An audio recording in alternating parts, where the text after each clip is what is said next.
Hey everyone, I'm Kelly with the Suburban Soapbox, and today we are making a tender and juicy French dip sandwich. This sandwich is so good, it literally melts in your mouth, and it's super simple to make. Let's get started.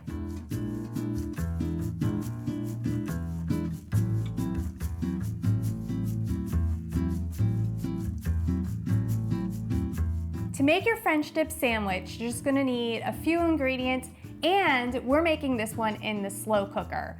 You don't have to use a slow cooker, you can use the oven, and I'll tell you how to do that as well. So the main ingredient that you're going to need for your French dip sandwich is a chuck roast. So traditionally, a French dip sandwich is sliced beef on a French roll. That's the French dip. And then it's served with an au jus sauce, which you dip your sandwich in, again, with the French dip. So I made this with a chuck roast so that I can make it in a slow cooker, which is excellent for parties like tailgating, or if you're having like an open house or something at home. This is fantastic for that. It's also great for a weeknight dinner.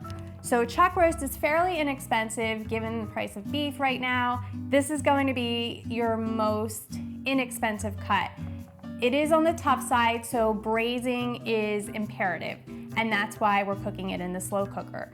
You're also going to need wine. Red or white is fine. I usually lean towards red, but today I'm using white just because that's what I have. A little bit of olive oil, beef stock, Worcestershire sauce, or Worcestershire sauce as I was corrected in another video, Dijon mustard, an onion, some garlic, herbs, fresh herbs. I like to use thyme and a bay leaf, salt and pepper. You'll need a roll. I like to use these little club rolls. They're not as hard as a French bread roll. They're a little softer, and I like the size is like perfect for one. And then cheese. Cheese is not traditional in a French dip sandwich, but I feel like every hot sandwich needs to have some cheese, like melty cheese. So to start, we're just gonna turn on our burner. That'll heat up pretty quickly. We're gonna put a little oil in the skillet. So we're gonna brown all the sides of the chuck roast. And what that does is gives you a richer, deeper flavor once it's slow cooked. You can skip this step, but it builds so much flavor that I just totally recommend that you just take the 5-10 minutes to do this before popping it in the slow cooker. We're just gonna add a little bit of olive oil to the pan. So while that's heating up, we're gonna sprinkle a little bit of salt and pepper on each side of our chuck roast. I don't know if there's a difference. If you know there's a difference between a chuck roast and a chuck steak, you can certainly leave a comment below. I love being educated. I'm gonna flip it over and season the other side.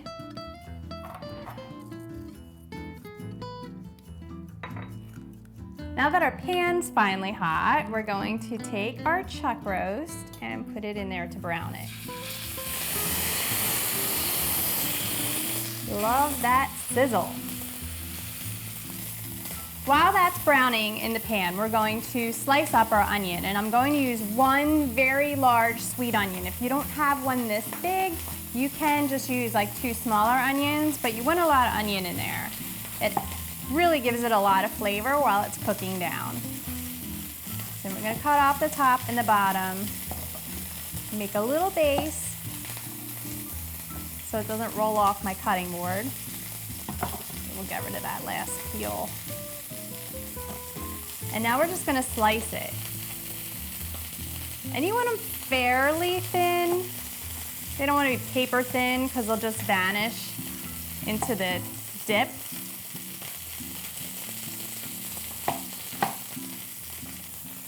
And now I like to put in about, I don't know, like 3 to 4 garlic cloves. If you like a lot of garlic, feel free to add some more. And I don't even mince these up. I just smash them and peel them and throw them into the pot. I'm just gonna smash it and then peel that outer layer off. So we're basically just prepping everything to go into the slow cooker or Dutch oven. I'm gonna check my roast real quick.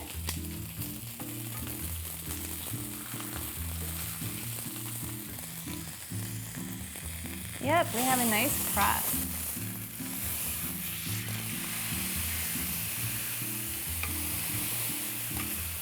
You can see it has like an awesome crust on the outside. That's gonna give it so much flavor, like a deeper, richer flavor. So while we're browning the other side of our chuck roast, we're just going to measure out our ingredients for the braising liquid. And I'm going to use some beef stock. I like to use beef stock as opposed to beef broth. It's made with bones, so it has a richer, deeper flavor, which just makes this taste even more amazing. So we're just going to add 3 cups, which is almost about a whole box of stock.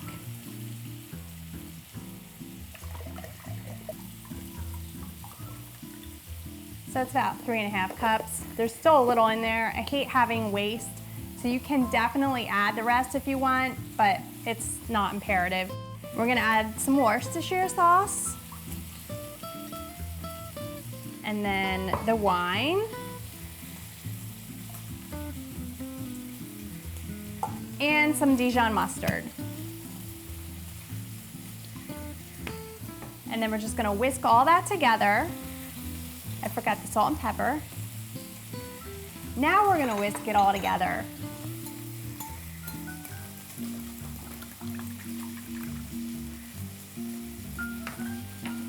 Now that our chuck roast is browned, we're going to add it to the slow cooker.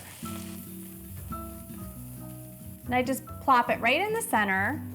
And if you're doing this in a Dutch oven, you can brown your chuck roast in the Dutch oven on your stovetop, and then you can just put everything into that pot or that Dutch oven and pop it in the oven. So if you're doing it in the oven, you're going to want to roast it at 300 degrees for about 2 to 2.5 hours, and you're just going to know that it's done by the way that you can just pull it apart with a fork. So it's going to be fork tender. For the slow cooker, we're going to transfer this into the slow cooker, and we're gonna take the braising liquid that I just whisked together, and you're just gonna pour that over the top. And then we're going to add some bay leaf. I have 3 fresh bay leaves here, and you can use fresh or you can use dried. And then we're gonna put in some fresh thyme and just put that right on top. If you can, just like nestle it down inside the slow cooker, like on the side, so that it's in the braising liquid. And then we're going to top with our onions.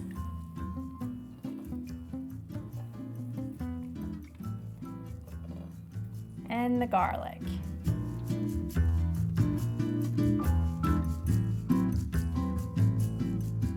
So this has been cooking for 4 hours on high. You can also cook this for 6 hours on low, or even 8 hours. I've done this for 8 hours. It all depends on the size of your chuck roast. So we are ready to check it out. At this point, we're gonna take the entire roast out, and you'll see like it's already falling apart as I take it out of the slow cooker. It's really very tender. So one thing you can do, if you have a lot of fat floating on the top of your au jus, which is what it's going to be, you can skim a lot of the fat off. I don't have a ton there, or you can actually, if you make this ahead of time, you can pop this in the refrigerator and that fat will rise and solidify, and then you can just scoop it off. It's really simple to do.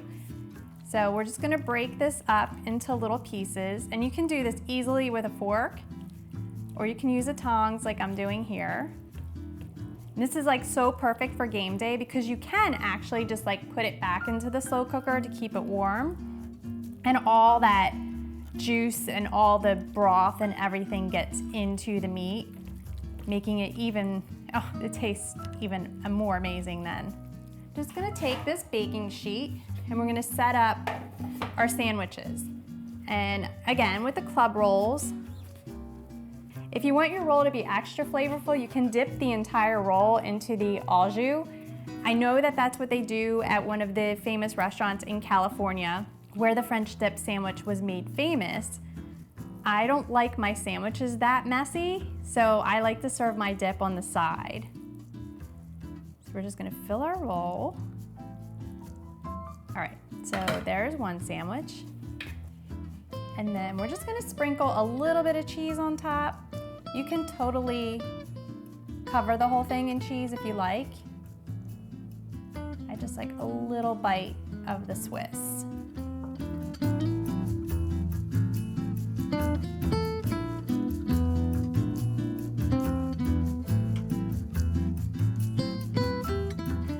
So now that we have them all topped with cheese, I'm gonna pop them under the broiler for just like 1 to 2 minutes. You wanna keep an eye on them because they're going to cook really quickly and you don't want that cheese or your roll to burn.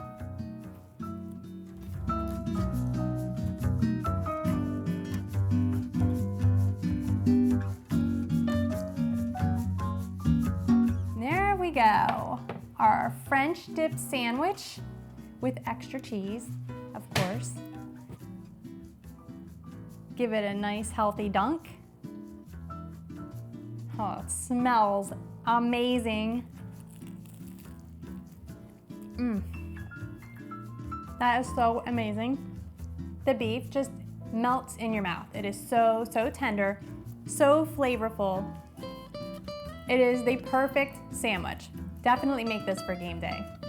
If you like this video, please be sure to give me a thumbs up and subscribe to our channel. For more easy recipes, visit thesuburbansoapbox.com. Thanks again.